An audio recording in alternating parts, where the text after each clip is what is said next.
Welcome back to the Sober and Lit podcast. So excited to have you here. And today we have a very special guest, Libby DeLana. And she is the creative director and writer and podcast host who swears by two things: cold water and long walks. She shares her daily dips and wanderings on Instagram at Park Here.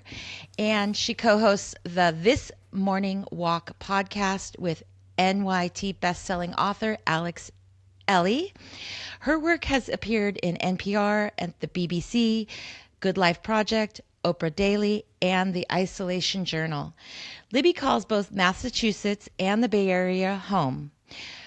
Her first book is Do Walk, Do Books. Her second, Cold Joy, arrives from the Chronicle Books in October 2025, and I went to her book launch. Welcome, Libby. Yeah, I was so lucky to get to meet you. I've met you at a cold dip or cold plunge in the Bay Area, in Bodega Bay, and then I went to your book launch. And this is because we have a YouTube. This is the book. It's so beautiful and fun. Yeah. So, yeah, welcome, Libby. Thank you.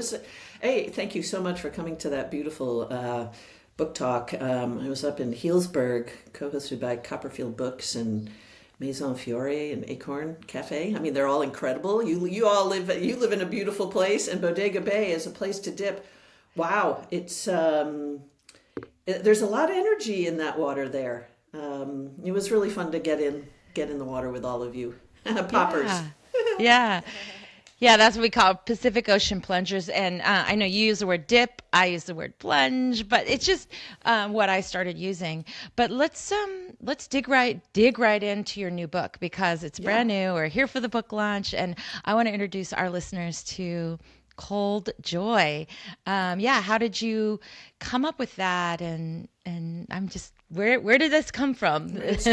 Yeah. Well, so maybe to roll it all the way back, my cold experiences, honestly, it's kind of new. It's 5 years old. Started during the pandemic, as many of us did, when life felt tender and fragile and everything was changing. And I think, I think many of us were looking for practices that would ground us in community. I initially got in the water with our little pod squad, safety, the outdoors. And so our little pod squad, which is about 5 of us, would go for a walk every day. And we very fortunate live just north of Boston on the coast, and we were walking along the beach. It was probably late November.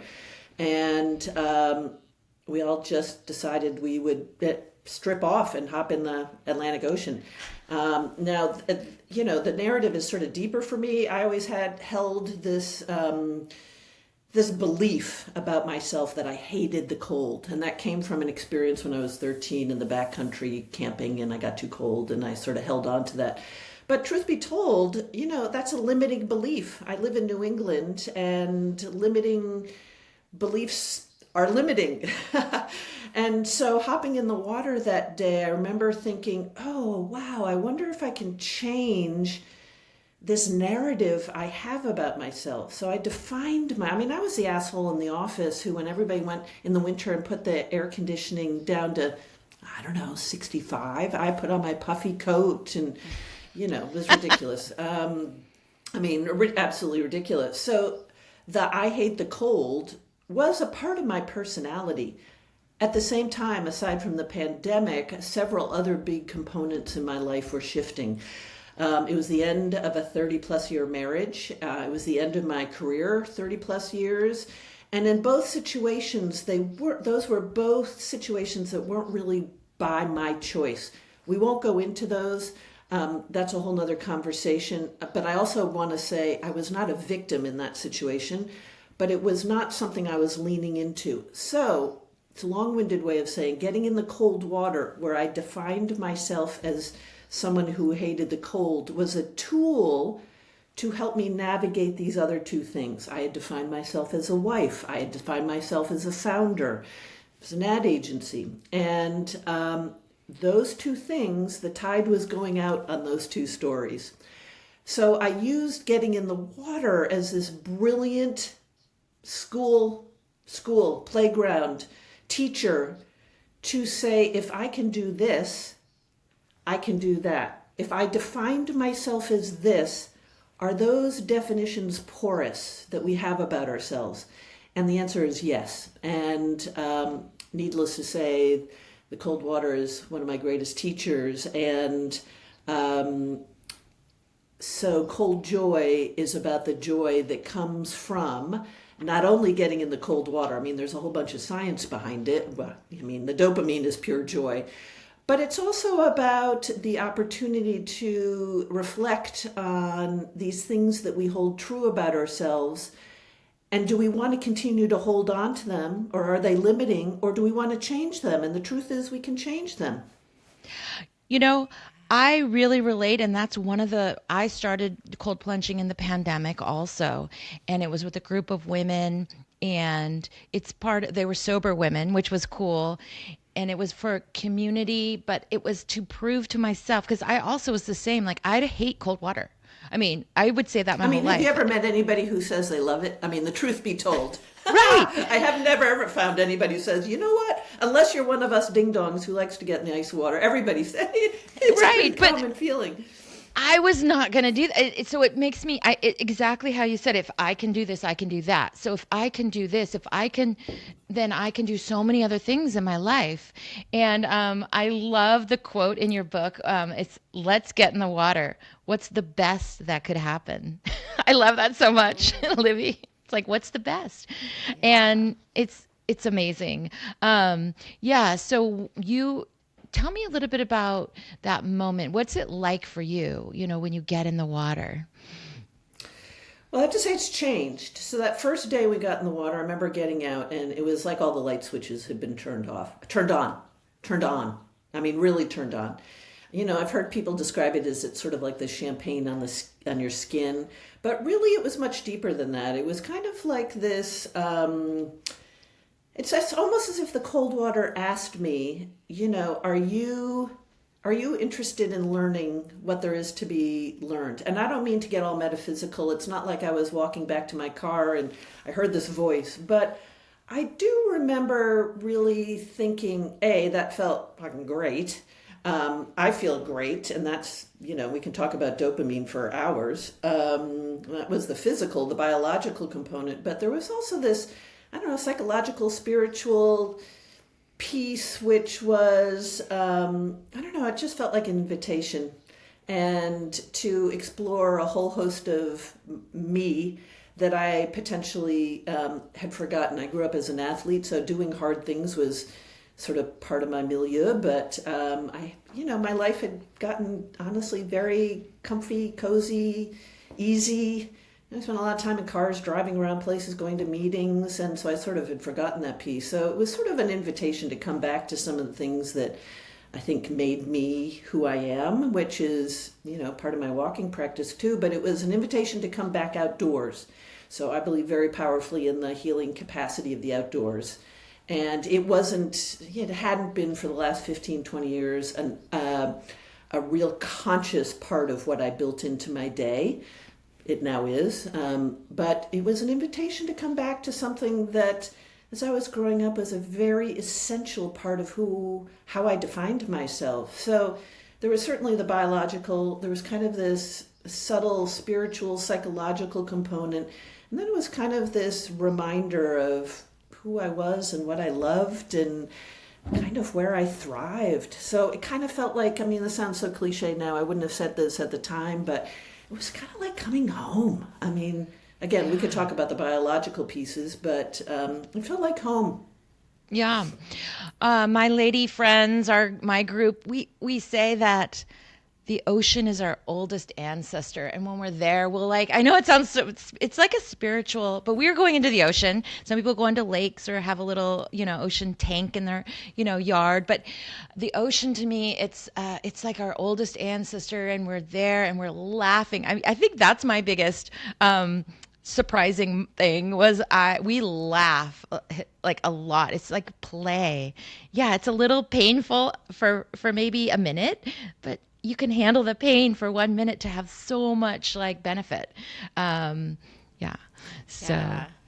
I haven't done it in the ocean yet. I have done it. My first time was in Tarifa, Spain at a sober retreat, and we did a Wim Hof breathing exercises, and then we got into the cold, and that was the first time, and I felt very brave, and of course I had these really handsome guys I always say holding my hand, so I just kept looking at him and going, okay, I can do this. And then since then I've been to Othership a few times with my daughter in Manhattan, where you do a sauna and then you go into the cold plunge. But I've been in the ocean, as you know, swimming. But I wonder if I could do it when you're like wading out slowly. Like with a plunge, you'd step in. I've done it a few times too. There's some places in Connecticut. You step in and you sit down and like you're immediately submerged in that. I would probably have to dive in or something. I don't know. The inching your way slowly seems really way too painful. So if I may, that's your mind telling you that story. Right. Right. Which is not to say it is real, and that is a real narrative, and it is important to acknowledge that. And I think that's what the cold water shows us, which is, it is amazing. So in my book, I talk about Ruby, and Ruby is not me. What's that? Not you. Not me. No, Ruby is I've given that voice a name, and her name is Ruby DeLana. And Ruby DeLana is there to protect us. We all have a Ruby, right? It's the little voice that says, ooh, that's too painful for me. I couldn't do that. It's too cold. It's too, whatever it is. And she shows up for very good reason. Often it's to protect us. Often, but also, we also give her, in my case, too much validity. Right? Like I believe her too often. Oh, you shouldn't do this. You shouldn't. You know what, Ruby? Go back to bed. I mean, it's true with my walking practice too. She'll show up and she's like, you've been doing this every single day for 15 years. Take a break. Rest. And I now say out loud, hey, Ruby, I love you. Thank you for showing up. I know you're doing your job. You can go back to sleep. And I've got this. Yeah. And so I think that's the other piece about cold exposure, is that it invites you to look at the stories our brain tells us. And it's not to say ignore them. There are many times when we have to pay attention. And it sometimes is simply legitimizing fear when you have the capacity, Susan, to walk in gently. You do. And whether you decide to or not is totally up to you, and both are valid and wonderful. Right. And, so Ruby DeLana for me is, it was very helpful for me to give her a name and look at her as my partner and my, person who loves me and is trying to take care of me, but who is also limiting what I do. Yeah. I'm so glad you brought. I never thought I would be cutting holes in the ice. So my mermaid friends and I, we go up to Maine. We use an auger and we cut a hole in the ice. The ice is 18 inches thick. It's 7 degrees outside. Again, for those of you who are listening, we're skilled and practiced. We know how to do this. We know how to take care of each other. We know we are not in danger at all. But if you had said to me 5 years ago, this is what you would be doing, I would have told you that is not true. And that most of that is the conversation I've had with myself in my head. It is not physical. Yeah. Yeah, I'm so glad that you brought up that voice of resistance, because I totally highlighted and I wanted to talk about that because, the final sentence that you don't have to do this, but you can, is so important. And just to name that voice. I mean, we talk about this also in our alcohol with our clients, name that voice of resistance, the voice that wants to just keep you safe, because we can do hard things and we can go in the ocean, and you can prove it by saying 5 years ago, me too, 5 years ago, would I be going into the ocean in cold water every single week? I wish I could. I want to do it every day. You are my inspiration for that. Yeah. But for someone who's curious and never tried cold water immersion, what would you tell them? What might be the first shift? Well, the first thing I would say is, what about it are you curious about? right? Is it for health benefits? Is it, for me, much of it is community. I met some incredible people through this whole thing.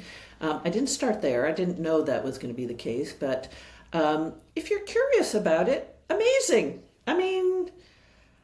Even just being interested in it is really brave. It's brave because it is hard. It is not an easy thing to do. And what you're saying is, I am willing to do something that's hard for my benefit. Again, I'm sure this is true in the sober community, and to stop if it has been something that has been a key piece of how you identified yourself or what you've done. To stop is hard. So to be curious about it is really amazing. Number one. Number two, simply when you're at the end of your shower, turn it to cold. 5 seconds, then 10 seconds. When I travel and I can't get in wild water, I find hotels with bathtubs. I fill it up with cold water. Oh. Go for a walk when it's cold out with one fewer layer. Keep your mittens on, keep your hat on, but maybe you allow yourself to get a little chilly. Make sure before you do any of this that you're safe, that you've checked in with your doctor, all those good things. But there are a lot of ways to get cold that don't require a membership, expensive tank, any of that. Right. That's what I love about this practice as a wellness practice is it's very accessible. I think many of these wellness tools we've sort of embedded in a culture of privilege, quite honestly. It requires gear or membership or whatever. The thing about cold is it doesn't. You can turn your shower to cold for a few seconds. You can fill up your bathtub. You can go for a walk with one less layer than you usually do. And as we know, the thing about cold exposure is it's been around for centuries. It's very hot right now here on social media in this country, but it's been around for as long as humans have been around. Up in the Nordic countries, it is a tool that has been recognized and used for a very long time. And, as we know, 100 years ago, 1,000 years ago, people didn't need expensive tanks or tubs or gear or anything. They were just getting cold. So keep it simple and just begin to play with it, explore it. And then if you begin to get more interested, see if you can't find a community. And one of the places you can find community is often, if you're on Instagram, is just search the hashtag cold exposure. And you often can find, little pockets of beautiful community. Wonderful. Yeah, and you do mention that in your book. You go back like century, thousands of years, and it was in Egypt, and then it was, all the different time they've been using this. And this is a great segue, though. You say from I think sentence one, like this isn't a science book, but you do talk about a few of the benefits. That it increases your nervous system, improves your alertness, it reduces insulin resistance, and regulates blood sugar. It's adaptive, activates your brown fat. That's really the most important one, honestly. So, anybody who's interested in all this, honestly, should simply Google the benefits. That being said, I'm not a scientist, and a lot more science needs to happen around this. There's a woman, Susanna Soberg, who has been doing some, research and data to collect sort of all the evidence around the power of it. But yes, brown fat activation. So the truth of the matter is we all, as I was just saying, I was in this, we are all living very comfortable, easeful lives. And we reach for that, make something more easeful, more comfortable. We live in basically a world that is 72 degrees. It never really shifts, right? We go from our car to our house to our office, and it's and the thing about brown fat is brown fat helps us regulate our temperature. It is something that babies are born with. We need to inspire and instigate our brown fat for well-being, and cold water does that. We could probably talk all day about as we said, the dopamine impact. I love it. Which is so beautiful and delicious. It's why we all do get addicted to it. So there are many benefits. many, sort of physical and biological benefits. And again, I think we are on the cusp of even more data and research turning up about it. Yeah, in terms of dopamine, so what happens when people are drinking alcohol for many, many years or decades is our bodies and brains don't know how to naturally create dopamine. It kind of, and so there's this transition period when people get alcohol free. And I really feel like cold water, whether it's putting it on your face or at the end of a shower or doing a dip or finding a community. But what it does is that you can get that dopamine rush that you're looking for when you're drinking. Like a lot of people are they want that buzz, or I hear this from clients a lot. So you can get that. And what it can do is what it feels like to me is it keeps moving my dopamine. I don't know if it's like increases my capacity to naturally have dopamine for just the simple joys in life. And it's So are really you saying amazing. when you drink, you lose the capacity to feel the dopamine, or alcohol creates a dopamine rush, and then if you stop, you can't It's a recognize deficit. other dopamine? Yeah, well, what happens is your body is smart, like your brain is smart, and it realizes if you're drinking every day and getting this big dopamine hit from the alcohol, it doesn't have to make dopamine anymore. It's like, oh, we can relax because we're getting this dopamine hit every time, this big one from alcohol. And so then it's kind of called, it's a syndrome called post-alcohol withdrawal syndrome or PAWS. And so our brains need to start to manufacture their own dopamine from other experiences besides alcohol.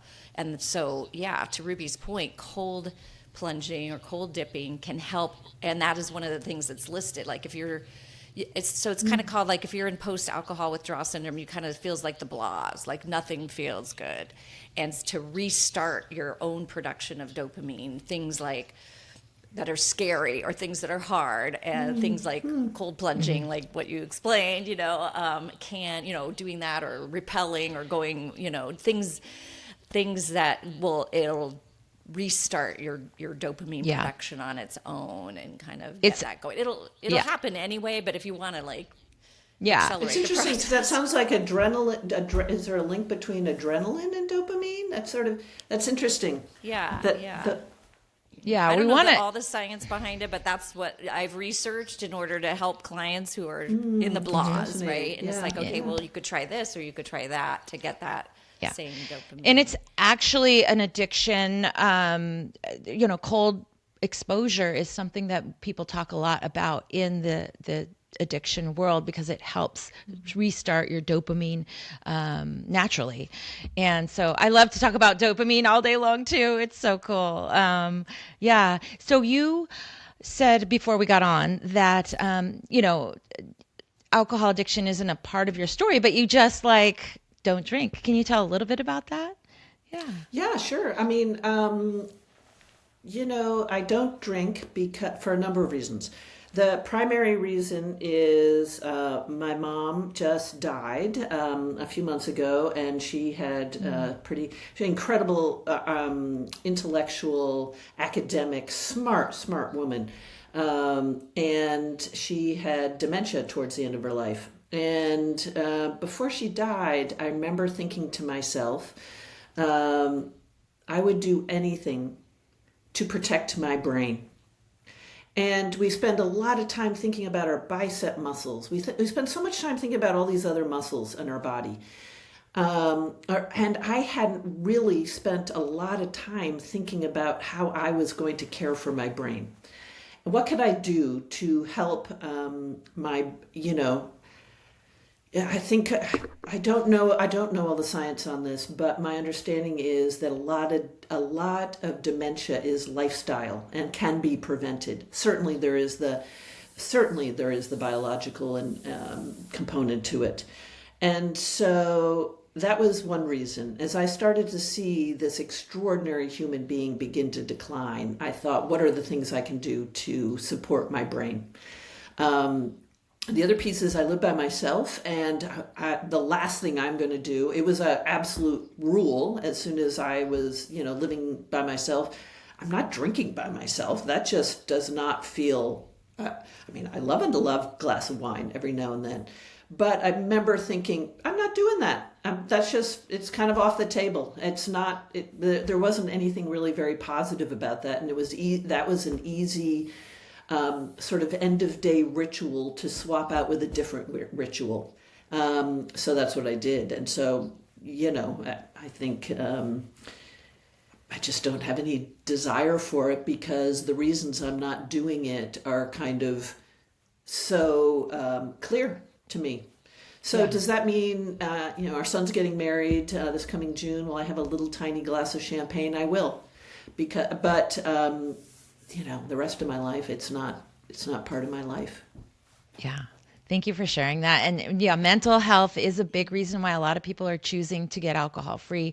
They're seeing, just like you said, and I'm so sorry for your loss, by the way. I wanted to say that first, but mental health is a big concern. We want to have our brains and as we age and for longevity. And I just can't think of, it's such a sad thing when you can't even remember, your children, and it's thank you for sharing that. So when you're in your book, it's called joy. Let's talk about the second word, joy. Yeah.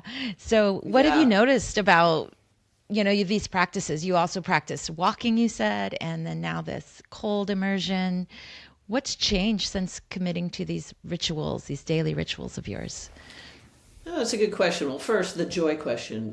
Why cold joy? Well, the truth of the matter is, I felt as I started to really depend on this practice for a whole host of things, beautiful things in my life, what I really realized as I started to research more, and this is no shade on anybody else's practice, what I noticed was that a lot of the narrative in social media and mainstream media was very based in this kind of, honestly, it's like hardcore bravado. Get in the water and stay in for 3 minutes and everybody tell how cold it is and how long you stayed in. And there was this bravado that, and I've been to clinics where that's part of the narrative and part of the story. When you get there, everybody's going to stay in it for 3 minutes and, nobody smile or laugh. I thought that is just not how I get in the water, which is not just, again, no shade on that. It's, everybody does it for different reasons. What I just felt was that the reason I was getting into the water, and many of the mermaids, people I get in the water with, and you've already acknowledged this, Ruby, it was more playful, it was softer, it was not about how long and how cold. That's not to say that we aren't really, really proud of ourselves when we cut a hole in the ice and get in and hug and kiss each other and then get out and care for each other. But it's not about how long or how cold or what the metrics were. It was softer and gentler. When we get in the water with somebody new, we hold hands. So I don't want to describe it as more feminine or more it's not that. It was just that I didn't see in the common narrative that was floating around media and social media the reflection of why we all got in the water. And it was a little lighthearted. It was a little playful. It was, again, gentler and softer. And it was less the sort of stratification of it, right? Where everything is measured and analyzed and data. I mean, some of that's really interesting. Don't get me wrong. I love data, but it was just gentler than that. And so that was the joy piece. I think every time we get in and get out, regardless of the temperature, regardless of who precisely is getting in with us, it's really joyful. It's really beautiful. One of the most joyful, there's two really joyful components also that, I sort of mentioned in the book. One is, in general, I seem to be getting in the water primarily with women. I don't know, it's it's not, it just it happens to be the way it is. We love having men join us. But and I can't tell you how many women come up to me after getting in a couple times in the water and say, I haven't been in a bathing suit in 10 years. Because I don't like, and they start pointing to some part of their body, their hips, their shoulders, their wherever. And I remember the first time thinking, what have we done as a culture that women feel this way about their bodies? And I can tell you for a fact, when women get in the cold water, they are proud of themselves. They are proud of their bodies. We get in together. It's all different, beautiful body shapes, all different. I mean, and so to have people say, for the first time I've gotten in the water in 10 years, pretty joyful. That's pretty joyful. The other piece is people will come to me and say, you know what? My family's proud of me. My son came up to me and said, Mom, I'm so happy for you. I can't believe you did it. It's awesome. That's pretty joyful. And those have nothing to do with how cold the water is. Those things have nothing to do with how long you stayed in. Has nothing to do whether there was ice or not. I mean, just getting to the beach, getting into the water and holding space for other women who didn't think they could do it. And then they did. And men, of course. But I think it has a different component for women to, now we're all wearing bikinis. We're like, hell yeah. I mean, right. Yeah. We get in the water. It's 30 degrees out, less than 30 degrees out. And here we are. And we're really proud of each other. And you look beautiful, by the way. Thank you. That's such it's a part of my story too, in that I never, even when I was a teenager, even when my body looked, I was so afraid to get into a bathing suit and be seen. And yeah, at first I was a little nervous. Now, literally, I take it off. I can walk all over the beach with my swimsuit. I don't care who sees me. The other women, yes, some of us are in bikinis now. Yep, we've got our stretch marks from having babies or whatever.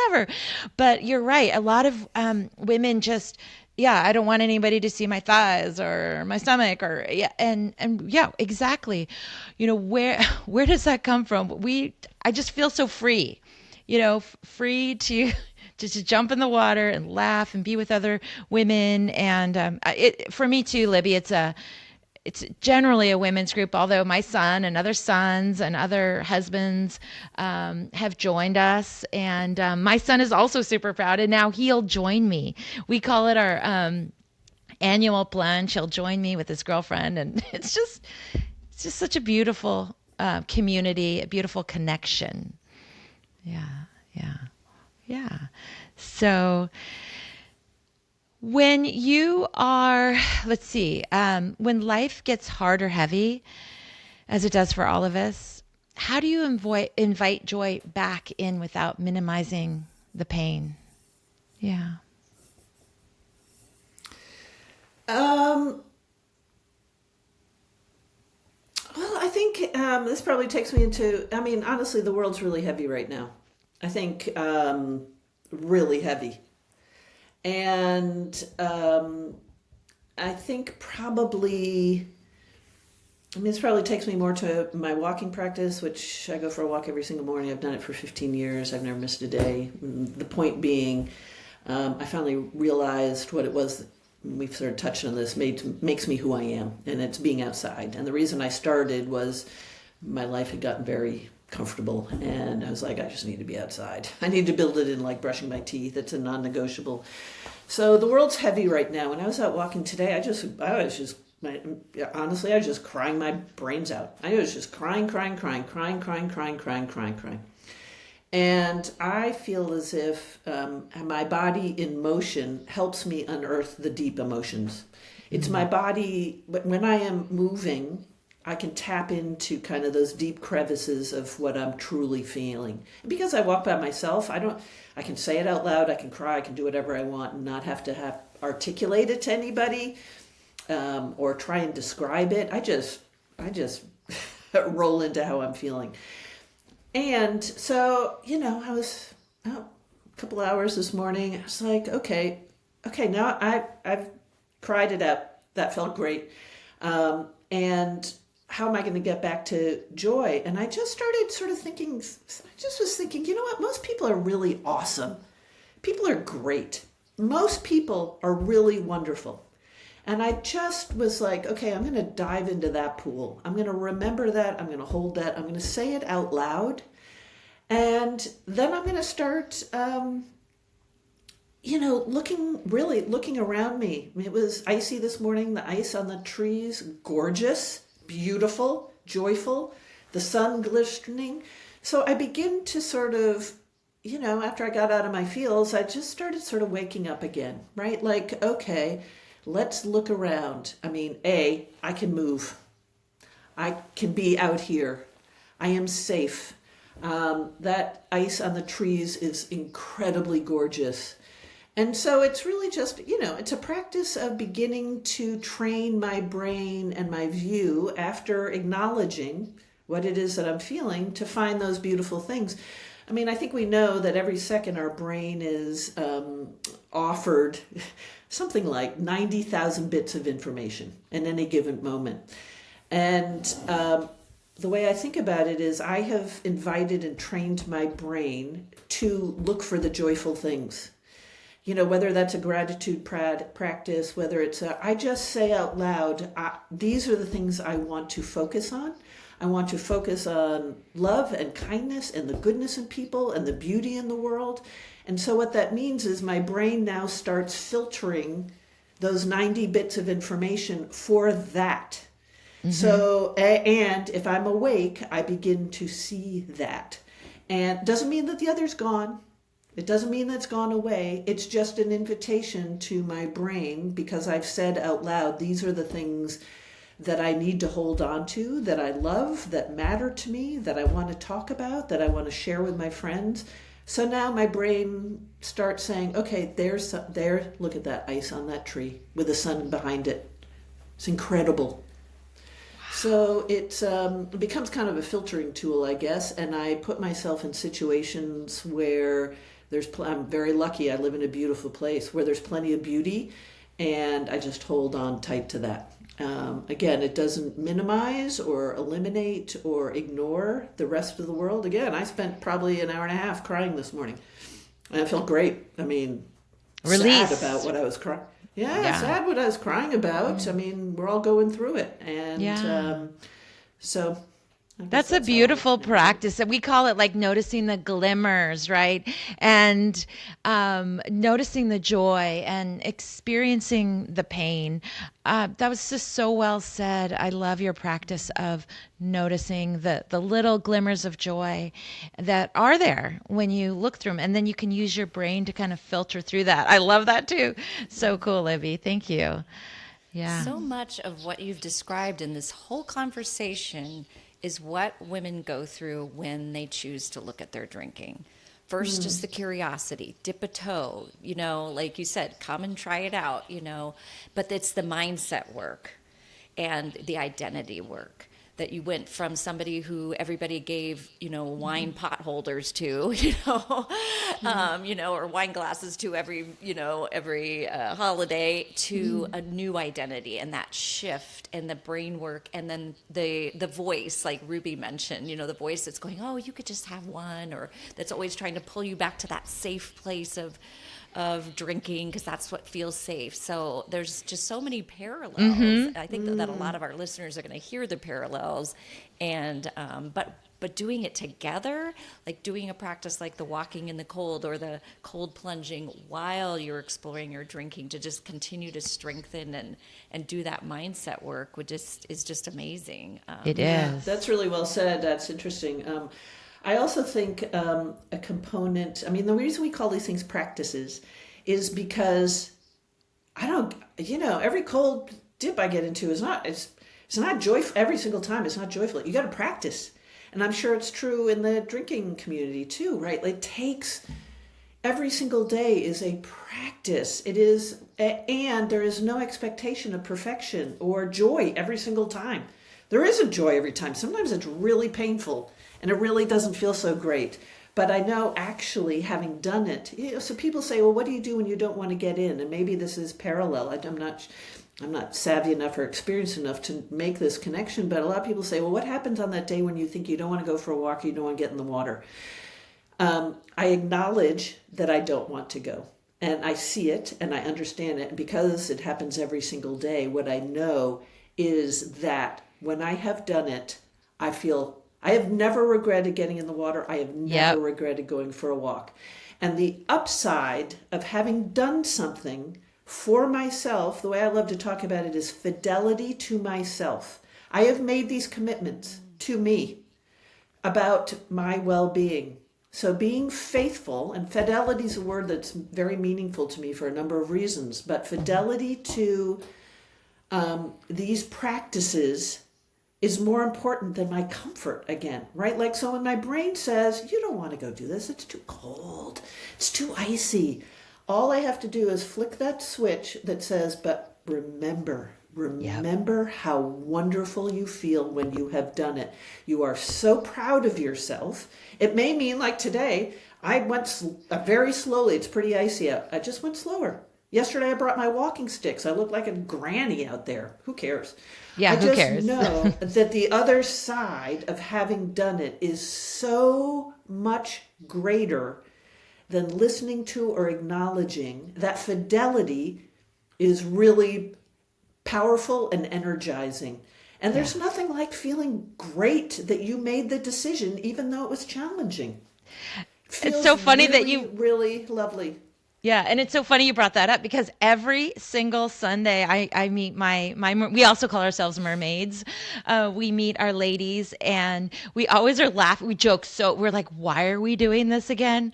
Why are we doing? And we like laugh and then we're like, because we feel amazing afterwards. So, and then we go in and sometimes one of the ladies will say like, oh, it's just so cold today. I think I'm going to go in just for 1 minute. And then she's the one that's like, come on, let's get out. And it's just every week we just feel, the word I use sometimes is like giddy. It's like giddy after you get into the water. It's just so fun and playful. And I think that giddiness certainly happens in the water, but the giddiness also applies to being faithful to your commitment to yourself. Yeah. I mean, what is better than that? You decide whether it's to get in the water, go for a walk, stop drinking. And again, I am unskilled in the language around this space, this sobriety space. So forgive me if I, go off track here. But none of those things are easy. And there's probably a lot of narrative around us to tell us we don't need to do it. Right? I mean, and the ability to be able to, I'm going to tangent here a little bit. I have a dear friend who always says when those moments comes up, she puts her hand on her heart and she taps her heart and she says, I got you. You are safe. I love you. I got you. And it's just an out loud myself to myself. Mm-hmm. I got you. I know this is hard. You are safe and you're going to feel amazing when you have done it, fill in the blank. Whatever it is. And I just love the physicality of that. Every single time I do it, it happened to me right now. I'm not about to go do anything. It brings up this incredible tenderness. I guess it isn't giddy, but it brings up this sort of, it just brings up something really beautiful that is the reminder that even when it's hard, we have ourselves to rely on, and we can rely on ourselves to do those things. So, so much emotion. That's a practice I love. I love it too. Yeah. I'm ready to cry because it's just so, we have ourselves. And that's something I actually do with clients too is, I do 2 hands on the heart or chest and just like, you're okay, you're safe, you're loved. But I like the patting. It made it, it just reminded me of like a mother patting a little baby and it makes me feel. Mother ourselves. Yeah.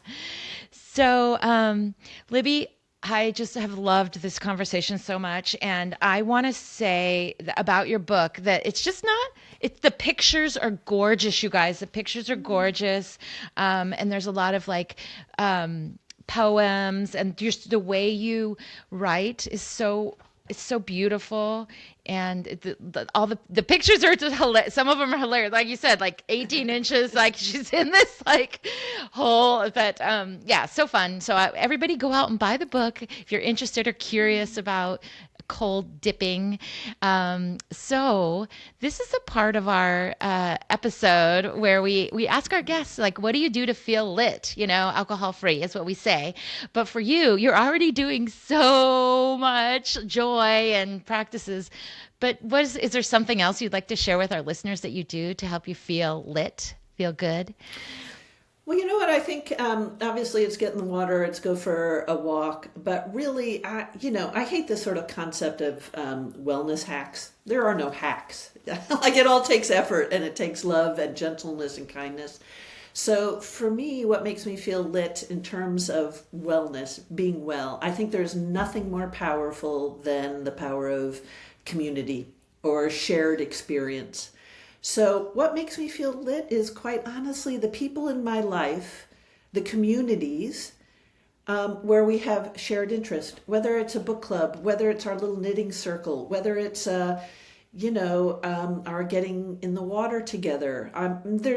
For me, there is nothing quite like being in community with people who have shared interest, love, and I suppose that may be true in the sobriety field too. When you are surrounded by people with shared interests, values, effort, love, that's where you're really lit. That's where you're really held and seen and loved. And so I guess for me, I'm really lit when I am surrounded by my mermaid friends, my knitting buddies, my walking pals, and I don't think there's anything in the world that's more powerful than that. And so I guess it's an invitation to put effort into nurturing, loving, leading, inspiring community. And it could be 4 people. It doesn't mean it has to be 1,000 people.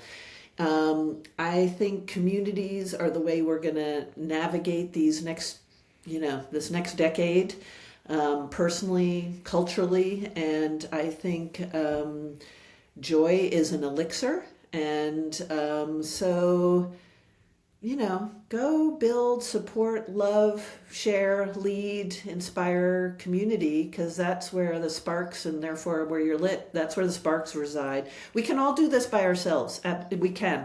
I can walk by myself. I do it every single day. I get in the water sometimes by myself, but it's in community, and it's sort of cliche to say, but it is where magic resides. So I think it's look at our lives, look at your life, and see where you can invite, welcome, inspire, lead, share, build. Yeah. Thank community. you. Thank you so much. That yes, it does. That is exactly the opposite of addiction is connection, is what we say, and so it's definitely something that we say all the time in the sobriety world is community is so important, and we can all do that. You can form a little book club, a knitting group. I love it. Thank you, Libby, so sobriety, much. It's true in every single world as human beings. Yes, right. We are a tribe. We are better connected. Yeah, exactly. Well, thank you so much. And for our listeners who just want to learn more about you and connect with you, what's the best place to find you? And we obviously will put in the show notes everything for our listeners, but what's the best place, Libby? Thank you. Well, around all this cold, there's thiscoldjoy.com, which we have an Instagram channel and all that. There's also thismorningwalk.com. So it's both the walking practice and the cold. Cold practice is a newer one. The walking has been around for a while. And and those are both Instagram handles. As you mentioned, Park Here, which Park is my middle name. I made that handle, 20 years ago. And I understand the secondary meaning, and I think it's kind of funny. So thiscoldjoy.com, thismorningwalk.com, Park Here. And if you're somebody who's interested in getting in the cold water but not really sure how to start, obviously reach out to Ruby, but you can reach out to me at any time. I'm happy to share or try and connect you with other communities. So yeah, reach out. Okay. Again, connection matters. Yeah. But thank you both. I hope you have a wonderful 2026, the Fire Horse year. I'm not even really sure what that means other than it seems beautiful. Yes. Yeah, Sounds thank better you than so the much. snake, right? That's right. All That's right. right. Thank you Thank so you. much. Okay. Bye-bye. Bye.